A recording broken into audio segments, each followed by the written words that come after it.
I'm Dane Rosen. For the last roughly month, I have been doing the work, or a Judge Your Neighbor worksheet. If you go to thework.com, it's all available for free. But I'm talking about the work of Byron Katie and her way of questioning the mind. And what has struck me is that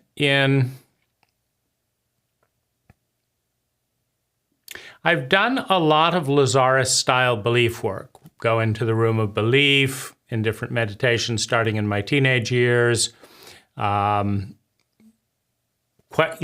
up beliefs in therapy, writing new beliefs, doing new beliefs as affirmations, and it has not worked well. I would say that the net result is negative for a couple of reasons. The first one is I usually believe the beliefs that I believe because I've had a series of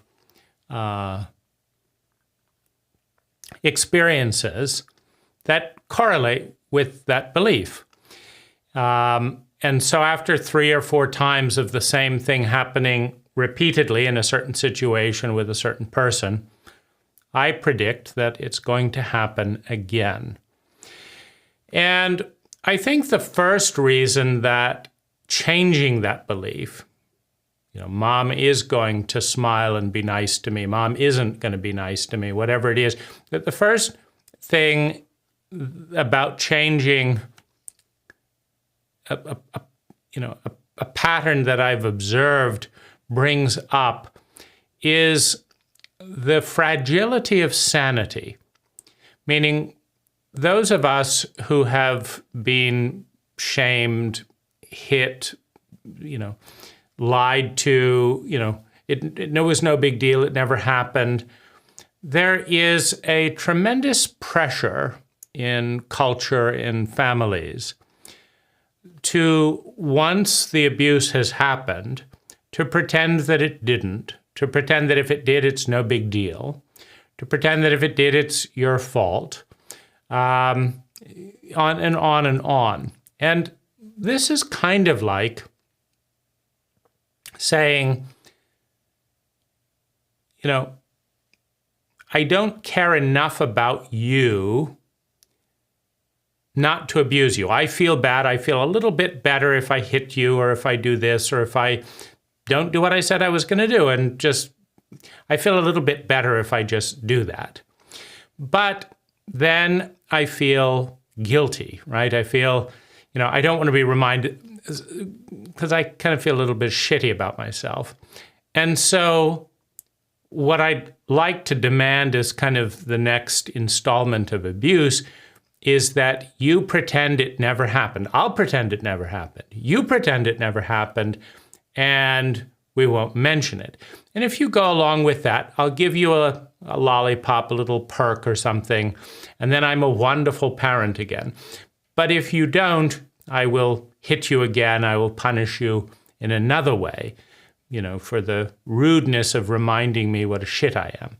And that for a sensitive child that wants to please their parent, there's a strong current moving towards insanity. What's insanity? What did happen, didn't happen, right? That's insanity. What is happening, isn't happening. What you're feeling, you're not feeling. What you're thinking is wrong, right? So if what happened didn't happen, if what you're feeling, you're not feeling. If what you're thinking, you're not thinking. You've got total, complete insanity. Complete dissociation mentally, emotionally, and physically. And this is wonderful for a narcissistic parent because they get to abuse you all they want. Then they get to pretend that it didn't happen. And then they get to pretend that it's all your fault and abuse you again if you have if you ruin that little illusion, and then pretend that that never happened, right? And on and on and on, right? It's a complete kind of steamroll pattern into invisibility, into insanity. Would you mind going insane so that I don't have to feel bad about the painful things I did? Because I wouldn't want to feel bad. I mean, it's fine that you feel bad, but I don't want to feel bad. Would you mind going crazy? And here's a little candy or a little tinker toy or whatever it is. Now, go off into La La Land where I'm a wonderful, unconditionally loving, new age, Lazaris touting parent, right? What? Is anything wrong, right? We're such loving parents, etc.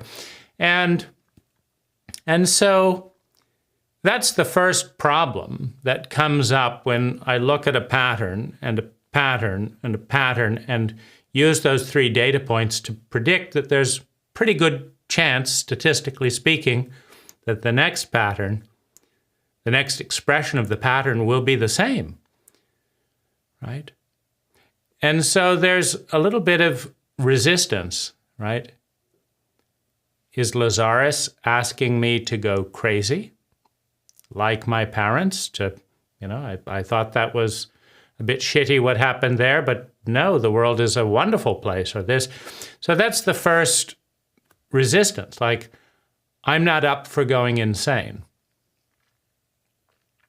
And the second thing is whether I did it or didn't do it in the room of beliefs or whatever, the pattern didn't change, much. I just, did another video this evening on the 33-second technique where it's like, the reality is not changing, right? And at some point it feels insane to keep, doing something that isn't working. Beliefs create your reality. Beliefs create your reality. Change the beliefs, do this, and it's not responding. But it seems like observing reality and predicting reality based on the pattern of observation, the pen drops, the pen drops, the pen drops, the pen is going to drop. It's consistent. There's a lot of sanity there. The pen is going to drop. Now, if I say the pen is going to rise, I just feel a bit crazy.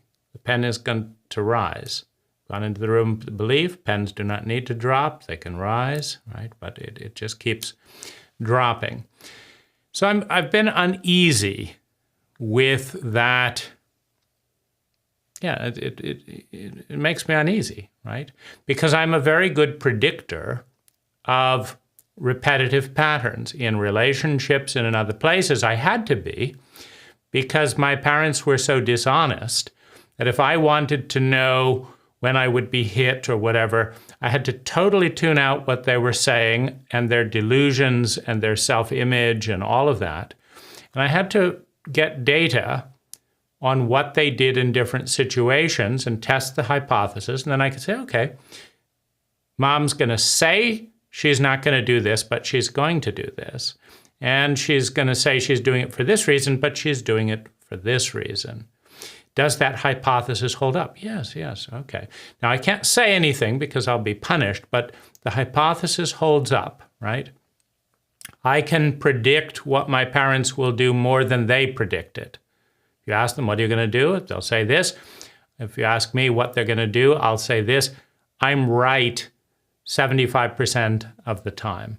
Now, that's better than being right 25% of the time. It's not perfect. It's a predictive model. Anyone in the stock market would pay billions for a model that is right 75% of the time, right? Because that's all you need. You just place thousands of $100 bets, 75% of the time, and you very quickly get back those billions that you pay for the model, right?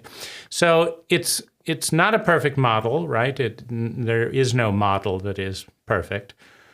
But if a model, if predicts an outcome 75% of the time or more, it's incredibly useful. And just overlaying positive affirmations and stuff, it feels more like a distortion field where I'm not able to see and predict the outcome as clearly, rather than, wow, now my reality has suddenly shifted. So that's my experience with working with Lazaris and beliefs.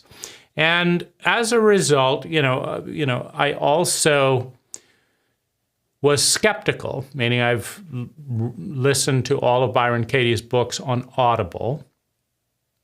Now, the first thing that I noticed was that I was 10% less depressed when listening to Byron Katie.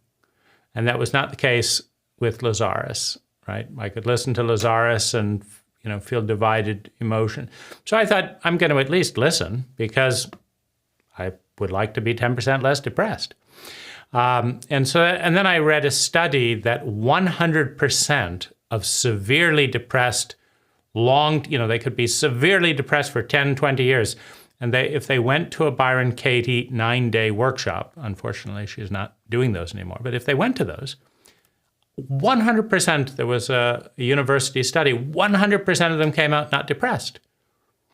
Now that's very, very impressive, right? Because you can't send 100 people who are severely depressed to a Lazaris workshop and they come out. I mean, none of them may lose their symptoms. All 100 may leave a Lazaris workshop as depressed as when they arrived, or maybe 10% less. But you certainly don't get 100% clearing of major chronic, labeled, clinically depressed people the way you did with Byron Katie. So that was a good data point. So that correlated with my experience that just listening was very helpful. And so I got interested. Now, at the time I was listening originally, I was dealing with a very complex set of feelings, symptoms, etc., that had to do with being sexually molested under the influence of psychedelics by a therapist. And I was very invested in, they're going to pay, they're going to make it right, they're going to do something to fix that. Like I was, I'd gone to a professional and and I came out 5 times worse as a result of that experience, in massive amounts of pain. And I didn't know how to fix it. And so I was very invested in, I am a victim. I have no idea what to do about it. I studied PTSD for 1,000 hours. I did videos and this and that. That's around the time I started this channel. And so, I don't know what I'm doing, but I know I wouldn't be feeling this bad if I hadn't hired that therapist, because I never felt this bad before. And the changes correlate to them doing this and this and this. And I read the book, and that was illegal, that was wrong. They train therapy, don't do this. If 99% of the time you give someone arsenic, they die. And if 99% of the time a therapist has sex with a patient, they come out much worse. It's abuse to give someone arsenic. It's abuse to have sex with a patient, right? It's the professional's job to steer the client in the relationship where they have a 90% chance of getting better, not a 99% chance of getting worse, right? And 99% of the time, if you cover up and punish and blame the sexual abuse on the client, it gets even worse, right? So they did that, of course, right? And then 99% of the time, if nobody knows how to respond and shames you for the symptoms, it gets even worse, right? So it got 5 times worse. And I was already suicidal, that's why I went to the therapist. As a last-ditch effort. The only thing I don't know that I haven't tried is I've never tried psychedelics. I thought maybe I'll just give this a chance. I can always kill myself later. And so, so that was that. I was not interested in hearing that this was all in my mind, that it was all me. That because Byron Katie will say that nobody in the world can hurt me. That's my job, right? She'll say that, you could be in a concentration camp watching your siblings die in the gas chamber, and that's not causing your suffering. Your belief in your own thoughts is what's causing your suffering, right? So, I was not very receptive at the time because I didn't know what I was doing. I felt like the best I could hope for was some sort of either compensation or apology, some balancing, like they hurt me and they could undo some of the things that they had done, apologize for blocking me out of the community, welcome me back in, apologize for the cover up, stop covering it up, and then layer by layer this would undo, but that's not what happened. And so I was stuck in this loop. They've got to acknowledge their impact and and they didn't, right? So at the time I was not interested. But some years later, through trial and error, through discipline, through a variety of things, I have slowly figured out how to get back, not 500%, right? So I was depressed and suicidal, was sexually abused under the influence of psychedelics by a therapist, got 500% worse. The pain was so much I couldn't sleep and couldn't bear. And then over 7 years, it's now twice as bad as it was when I hired the therapist, not 5 times bad. But all of the climbing back in towards well-being, etc., which I've done in a variety of different ways. I started a nonprofit, donated a bunch of money to it, and have done nonprofit activities. I met a woman who had severe trauma, and I tried to help her for 7 years and ended up learning what worked and what didn't work. And then, when I would do something that really helped her, then I would say, oh, I want some of that, and I would do it to myself. And so that was a way, that was one path. Then I did a whole channel on Understand Trauma, again, more than 1,000 hours of video, discussing, hour by hour, day by day, what I was dealing with, what I was seeing in the literature, what I could and couldn't do within that framework, right? I did a YouTube channel on suicide. I did a YouTube channel on loneliness. I did a YouTube channel on depression. In each case, working with everything I knew, what was working, what wasn't working, and with the idea of being useful, right? And so trying to be useful was part of that. And this channel here with, Lazaris was partly in that vein as well. And I also just went from being very internalized, like it's all me, I'm creating my own reality, to expressing, like, I'm not creating my reality. I'm this, I'm that, I'm this works, this doesn't work. I mean, just putting everything that was in my mind out there. So that was another kind of general direction.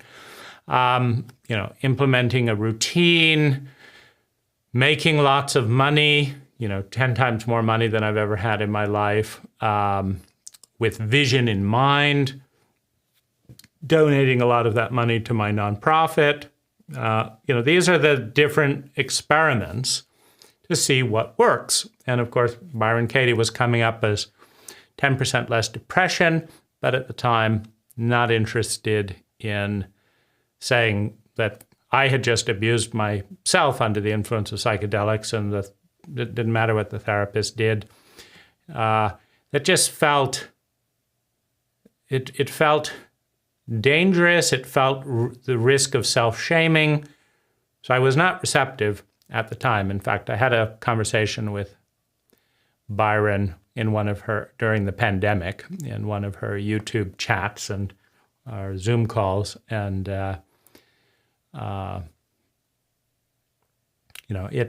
it did not. It was not very satisfying. She anyway. That's another thing. You can read watch my critique, I do a little segment called Spiritual Critiques on my YouTube channel called 10x Living. And I go into that whole thing with Byron there. Nevertheless, with my life getting 300% better since that point, still twice as bad as it was before, but 300% better. And progress is a big deal. One of the reasons I was suicidal and depressed is I had chronic trauma, chronic pain, trauma, but nothing was, I didn't know how to get, I was out of tools that were seeing any kind of momentum. I had gone down the hedonic path of maximizing pleasure, the nicest organic orange juice, the finest organic espresso, I had nowhere to go, right? It was absurd how great everything was on a hedonic level. And so there was no growth, right? And so, so this, I've seen growth in service, growth in articulation, growth in understanding PTSD, growth in the use of psychedelics as healing techniques, just bypass the abusive therapists and work directly with the plants. So all of this was moving things into a 300% better place. And having noticed that none of those positive changes had anything to do with the therapist getting their act together or the Human Awareness Institute that trained and recommended the therapist to me getting their act together or anything like that, I become more receptive to the idea that it's all up to me, right? Because at least that isn't an idea anymore that leaves me feeling panicked, because I must know what I'm doing to some degree, because I have made hundreds of percent. I've 10x'd my money, I've 10x'd my understanding of trauma and PTSD, I've reduced depression, by 70%. I've increased access to being in my body. In the midst of it, it was so painful to be in my body. I had to literally distract myself in all kinds of ways because more than an hour a day in my body was just too much. Well, now I've got about 6 to 10 hours a day I can be in my body, right? So 1 hour, 6 to 10, right? So obviously I know something about what I'm doing. Those are good threads to keep refining and developing. So I'm more receptive to the idea that it's all up to me. And Byron's message is, similar to Lazaris, very radical. That no one can hurt you. Only your belief of your own thoughts can hurt you. Which I quibble a little bit about that in the extreme. Because 99.999% of people will feel hurt if their family are shot down with a machine gun, if their daughters are raped, if their hands are chopped off with machetes and slow acid is dropped on their body. 99.999% of the population is going to feel traumatized, hurt, hate, depression, despair, blah, blah, blah. So the idea that that's all in your head, not terribly effective if 99.999% of the people are going to do that. Maybe Byron Katie can sit there watching her daughter melt away with dripping acid using the water technique, just with muriatic acid, and say that it's all an illusion and all that. She might. But is that very kind to say to the 99.9% of the population that is just going to look at you as if you're cruel and not be able to dissociate from their beliefs and thoughts around that? So I quibble with Byron in that area. Nevertheless, and thank you for your patience in getting to this point, I have been doing the worksheets to question my beliefs, to question my stressful thoughts for over a month now. I do one a day. They take up to 2 hours to do, as little as 20 minutes, 20 minutes to 2 hours. But it basically works like this. Like today I did it on money. There is not enough money for me. So the first question is it true?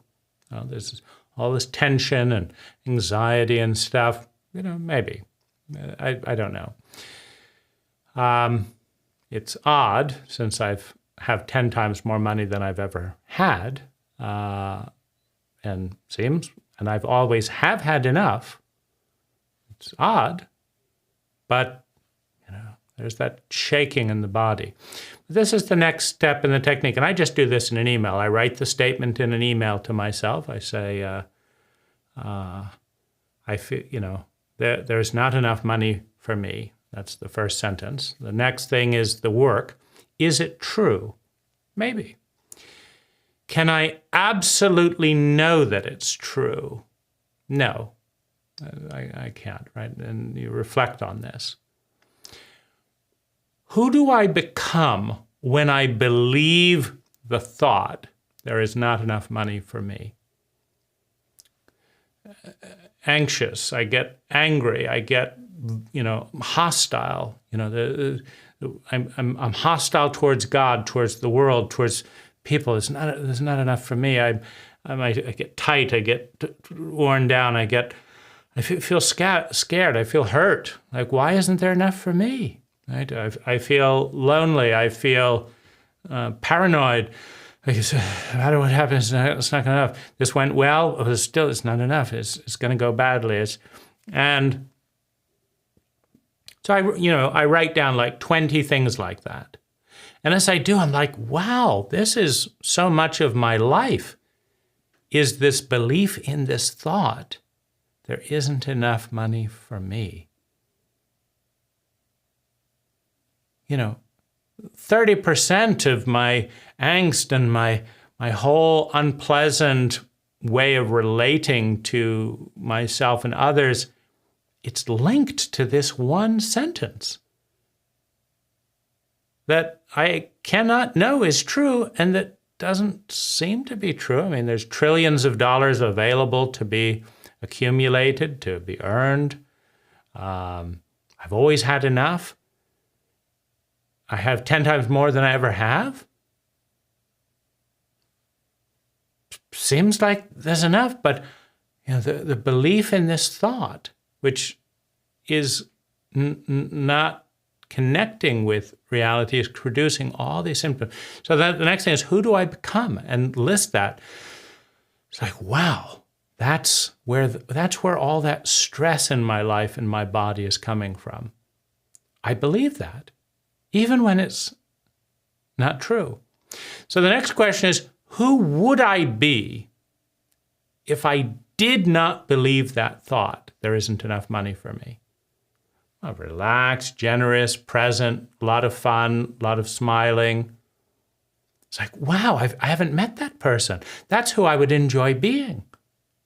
I don't feel hostile anymore because I'm not looking like, who did that? Why don't, when I believe there isn't enough money for me, why not? Is all this money? Why isn't there enough for me? Who's at fault? There's all this secondary rationalization to make sense of something that is just believed somewhat arbitrarily.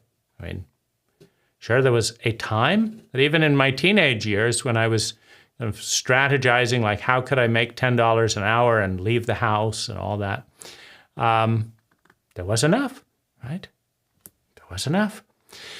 So then you do at least like 10 lines of that. Like, who would I become without this thought? If I couldn't think the thought, if it was impossible, and I see a very clear image of myself, if I just never thought that thought, it's a completely different me, right? It's exciting, it's fun. So this is an experience I've never had before, doing belief work with Lazaris. And it's a surprise, and it's visceral, and I stay with it, and I keep writing until I clearly see there are two very distinct probable me's. This is the probable me that believes this thought. This is the probable me that does not believe that thought. And the probable me that does not believe the thought is, 5x more enjoyable, worth living for and all that. So this is huge, huge. And so I spend time with that, and I really get it. And I feel hopeful, like there is a probable me there that just doesn't believe that. And the next question is there a stress-free reason not to hold on, or is there a stress-free reason to hold on to that thought? There isn't enough money for me. No, it creates nothing but stress. There isn't enough money. It creates nothing but stress. So no, there isn't. Now, occasionally I'll say, I was doing a worksheet the other day and it seemed like maybe this is slowing me down to look at some things. So let me hold on to this thought enough. The thought is not true. It does create stress, but the stress does alert me that I may want to pay some attention to this area. So it's not 100% negative. It's kind of like a flag saying, come over here and have a look. But it is stressful, right?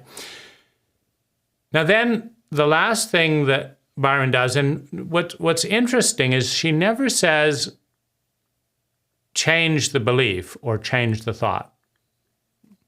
She's not asking you to change your belief or the thought. She's asking you to see that there are two possible yous, one with the thought, one without, and just to know that.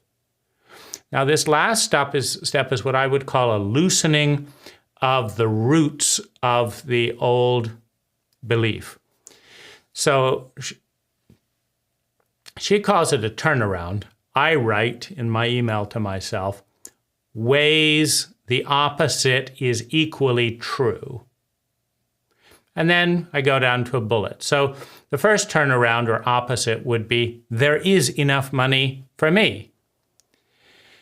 Now, if you believe something and your mind is in the business of making you right, and you say, no, you were wrong, mind, here's the opposite. The mind resists. Oh, what about that? That person doesn't seem to have enough money. I could be on the street too. The mind's job is to be right, and it believes that thought, there isn't enough money for me. So just turning it around saying, there is enough money for me, doesn't cut it, right? That's the Lazaris technique. You tear out the old and you put the new one. It doesn't cut it. It doesn't feel natural. It doesn't feel comfortable. I don't believe it just because I write it. There is enough money for me. There isn't enough, I'm there. But what Byron does here is she says, you now have to, in sub-bullets, I do it in sub-bullets in email, but you have to pick at least 3 areas where the new statement or the opposite of what you were believing before is equally true or more true. So I put under that, I've always had enough money ever since I can remember. There is enough money for me. I have all the money I need to buy everything that I want right now. Right? There's trillions of dollars out there, nothing stopping me earning or buying or getting more.